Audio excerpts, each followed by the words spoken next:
तो अल्लाह रब्बुल इज्जत ने पारे 11 में यूं फरमाया, इन्नल्लाह इश्तरा मिनल मुअमिनीना अनफुसहुम व अमवालहुम बिअन्ना लहुमुल जन्नह।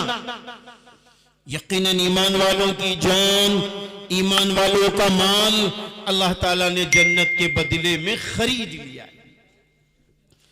मेरे भाइयों, हमारा और आपका सब कुछ अल्लाह का है।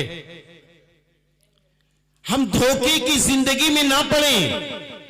हम गुर्बत में हैं तो अपने ईमान को बचाना है। हम सरवत में हैं तो अपने ईमान को बचाना है। हम अनपढ़ हैं तो भी हमें अपने ईमान को बचाना है।